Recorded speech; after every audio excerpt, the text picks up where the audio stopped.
Hello, everyone. Before we dive in, be sure to drop your thoughts, feelings, and lessons in the comments below. Like the video and subscribe so you never miss stories like this. Let's get into it. Our marriage began like a quiet hymn that swelled into a full orchestra. I am Malcolm Reed, a builder by trade and a believer in structure, and for 5 years I believed our home in Hyde Park, Chicago, rested on the firmest foundation. My wife, Tiana Morgan, moved through rooms like sunlight, organized, attentive, and always 2 steps ahead. We held Saturday rituals, farmers markets, neighbor brunches, long drives along Lakeshore Drive. Simple habits braided into permanence. Friends called us solid. I repeated that word to myself at night, grateful. Solid. It felt like a promise the world had stamped and notarized. When my company, Reed Urban Development, landed a contract to rehabilitate a historic block near Bronzeville, Tiana organized a celebration dinner. She handled schedules and reconciled invoices. A partner in every sense. I watched her laugh with my project managers, toast with my accountant, and stack our future with neat, hopeful plans. Our calendar breathed with certainty. Anniversaries, site visits, a late summer road trip up the Lake Michigan coast. We took photos against murals, kissed under chilly street lamps, and wove ordinary days into a private atlas. The story looked complete from the outside. Even from inside, it felt complete. That late summer vacation began with bright skies and miles of easy highway. We wandered Saugatuck galleries, shared cones in Grand Haven, and fell asleep to the hush of waves bowing against shore. Tiana wore poppy red scarves in her hair. I memorized a ribbon of her smile. We postponed email-banished budgets.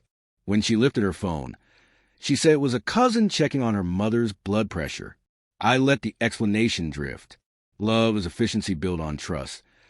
Cut the redundancies, tighten the bolts. If I felt a tremor under the boardwalk, I mistook it for imagination. On the last morning, the wind changed. Tiana grew silent over breakfast, the yolk of her eggs untouched. She checked her phone twice, then turned it face down as if it embarrassed her.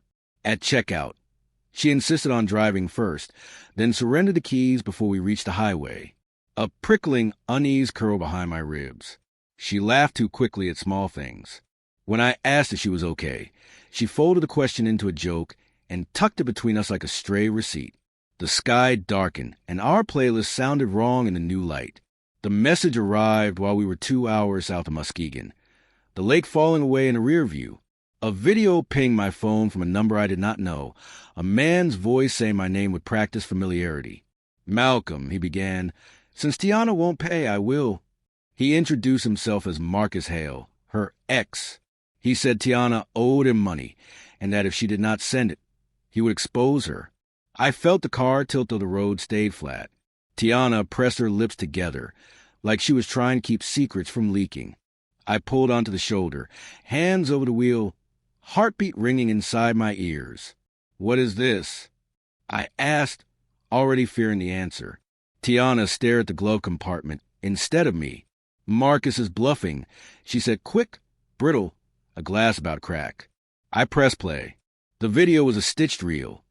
Text threads, hotel receipts, a still of Tiana stepping into a downtown boutique hotel 3 months prior, another of her leaving 2 hours later beside a man whose smile matched his voice. "She said she'd take care of me," Marcus narrated. "She didn't. Now you know." The highway noise rushed back in, a sudden storm. I tasted metal behind my teeth. "Tell me it's a lie," I said, before noticing the tremor in my own voice. Tiana finally looked at me, eyes glistening with stubborn defiance and fear. "It was one time," she whispered, as if minimizing the damage could shrink its blast radius. "He threatened to tell you if I didn't pay." Her breath hitched. I was scared. I felt the marriage collapse inward, timber by timber, beams buckling against heat. The life we built buckled, and I had no fire extinguisher. We merged back into traffic, the argument starting as a spark and escalating for miles. Tiana insisted it was a mistake, a lapse she regretted, that Marcus had manipulated her history and extracted money through familiar weakness. I wanted a confession with straight lines. She offered maze. The first text came after funeral, then a message about old photos, Then a coffee. She promised me it meant nothing. She promised me I meant everything. My grip on the wheel hardened until my knuckles turned pale, the highway narrowing under an invisible vice. I demanded details. Ugly keys to a door I never asked to open. Dates, times, the amount he wanted. She faltered, then said it.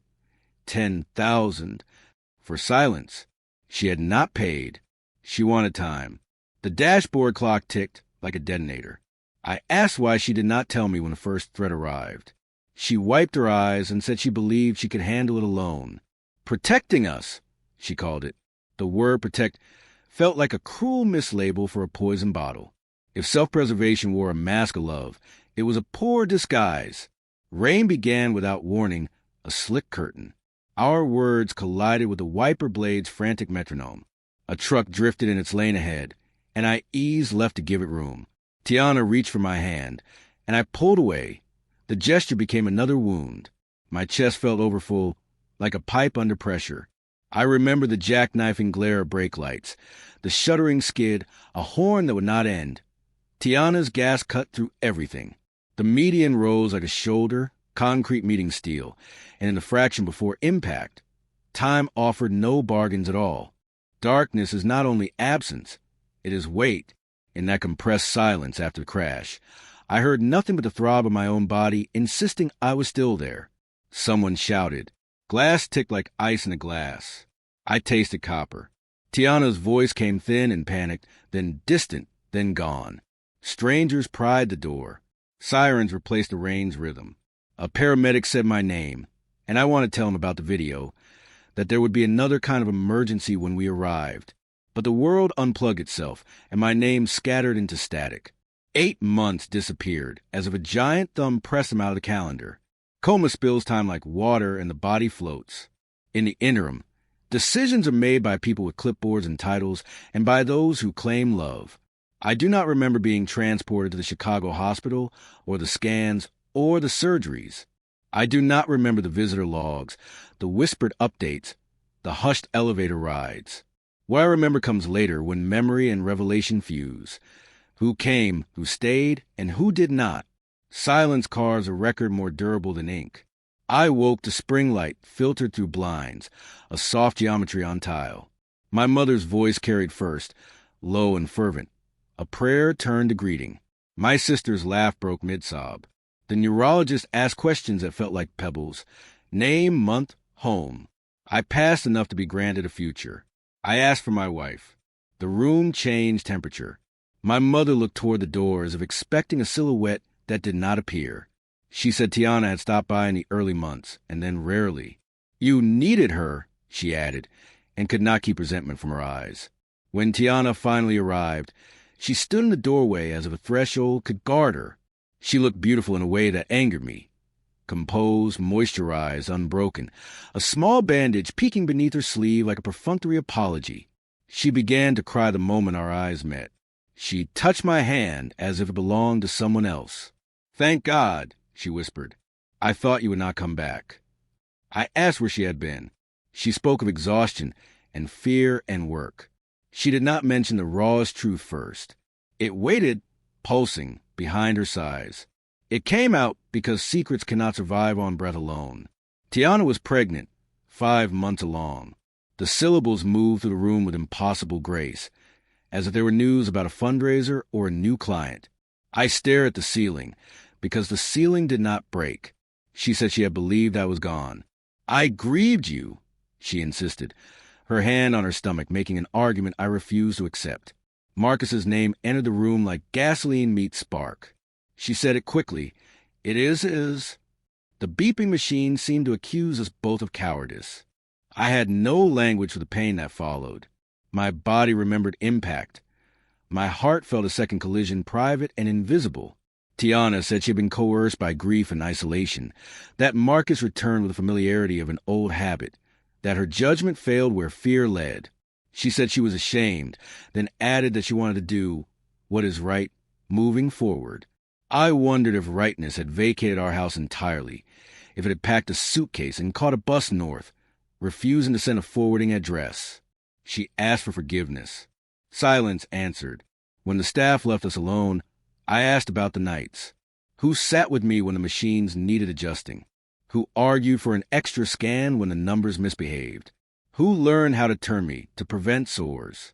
My mother said her knees ached from prayer in the family chapel and her back from hours at the window. My sister said she brought a book she never read, just held. The night nurse said a few friends from church came faithfully. The visitor logs bore a truth no story could edit. Tiana had chosen to ration her presence. Discharge came with a stack of instructions thick as a code book. I moved my limbs deliberately, as if at any moment the contract could be revoked. My attorney visited that week, a cautious man with precise haircut. He spoke mostly in questions and dates. We discussed durable power of attorney, the business, the house, and contingencies created long before marriage. He asked if I wanted to make changes. I stared at the pen and thought of the version of myself who drafted these protections. I silently thanked him for being a paranoid romantic, a planner who hoped. When Tiana asked about returning to the office, I said no. The company had learned to breathe without her, and my team's eyes said what they did not voice. Trust must be earned, and some debts cannot be repaid in invoices. She protested, reminding me of late nights reconciling vendor accounts and organizing groundbreakings. I did not deny her prior devotion. I simply said the work required steadiness she had chosen to spend elsewhere. The conference room felt colder after that conversation, as if the HVAC had chosen sides. I watched her gather her bag like a verdict. Papers came by courier on a Thursday, divorce documents with a familiar ambition toward fairness and finality. Tiana's attorney asserted contributions, lifestyle, and expectations. They suggested a distribution that assumed I owned what I managed. I did not gloat when my attorney explained the structure of my life. Reed Urban Development was owned by Reed Family Holdings, an entity managed by a trustee established years before our wedding. The house where we hosted dinners and planned seedling futures was leased to us from a property LLC that predated our vows. Titles were shells that protected their pearl. We met once more at my lawyer's conference table, her belly a quiet, undeniable thing. She did not wear guilt openly anymore. She wore strategy. You cannot erase 5 years, she said, voice calm, almost tender. I invested sweat and time. I acknowledged that truth, then introduced a heavier one. Contracts executed, policies signed, the clear delineation between marital cash flow and premarital assets. We had shared experiences and meals and laughter and tears. We had not shared ownership beyond what was documented. Numbers do not weep. They sit still while the living sort themselves out. The custody issues that should have been ours became irrelevant. The baby was not mine. I declined any involvement, not to punish a child, but to honor a boundary. Tiana tried to argue a softer arrangement, something that acknowledged history while blurring lines. I could not.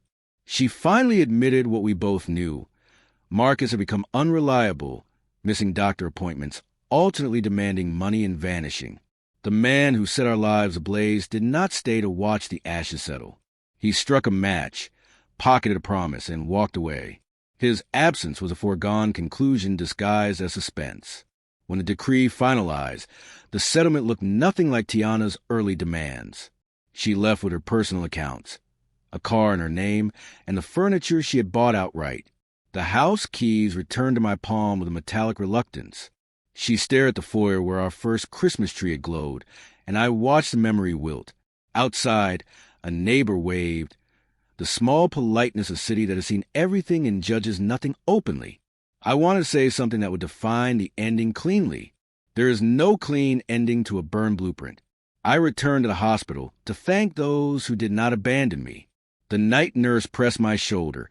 The physical therapist taught my gait its confidence again. My mother cried over a cafeteria coffee. In the chapel, I left a note on the grateful wall. For those who stayed in the room, I learned the staff keeps a quiet ledger. Who shows up, who signs bills, who asks questions without being prompted. My file carried a simple phrase in a nurse's hand, often alone at night. It cut me afresh, then cauterized something deeper. Abandonment writes in permanent ink. Tiana sent a final message after she learned about the holdings, about the leases, about the trusts. The anger had cooled to bewilderment. You planned for me to fail, she wrote.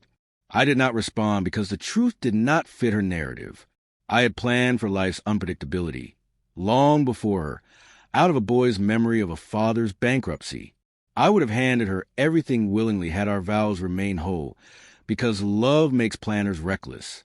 But when she chose secrecy over truth, blackmail over confession, the engine of trust seized and would not restart. The baby arrived in late summer, a soft miracle that refused to be soiled by the story around it. I learned this from my sister, who still tracked Tiana's public postings out of complicated loyalty. There were photos with pastel balloons and a caption about new beginnings. Marcus did not appear.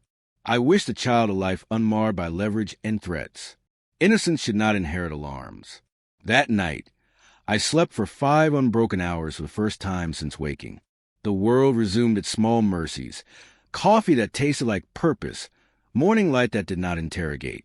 Back at work, the Bronzeville project reached its ribbon cutting. As I held the oversized scissors, I felt my legs anchored to the earth with a renewed vow. The alderman spoke about legacy and reinvestment. A violinist played as families toured the restored spaces. I watched the boy run his hand along a polished banister and thought about structures that outlast storms. Buildings survive because they are made to, because somebody designs redundancies and exit routes, anchor bolts, and cross-bracing. I had treated my life the same way without realizing it. The design held. The builder could begin again. Months later, I received a letter from Tiana that did not ask for money or revisions. It asked for honesty. "Did you ever love me enough to forgive me?" she wrote. The question was a shard. I sat with it for days. Forgiveness, I realized, was not a transaction, but a discipline. I could learn it without reopening doors. I replied with a single page. I had loved her enough to build permanence, and I now loved myself enough to protect it. I wished her a life without leverage, and a courage that did not require a crisis to appear. On an ordinary Sunday, I drove along Lake Shore and let the wind worry the edges of my jacket. The water wore its forever expression, indifferent, sheltering, infinite. I thought about the road trip, the shoulder, the video, the rain. I thought about sirens and spring light, and a small bandage below a sweater sleeve. I lingered on the memory of being often alone at night, and then on the crowded warmth of the reopening ceremony. Loss and repair braided into something I could carry. The past had stopped bargaining with me. The present no longer owed me pain. Our marriage began as a hymn. It ended as a caution written in clean lines.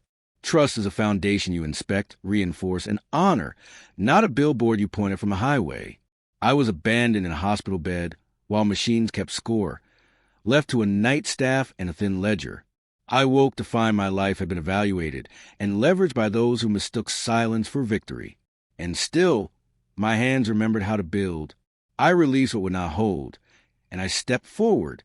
The structure stands. The story continues under a steadier sky. If you enjoyed this story, please like, comment, and share this video with your friends. Subscribe and turn on the notification bell so you never miss a powerful story drop.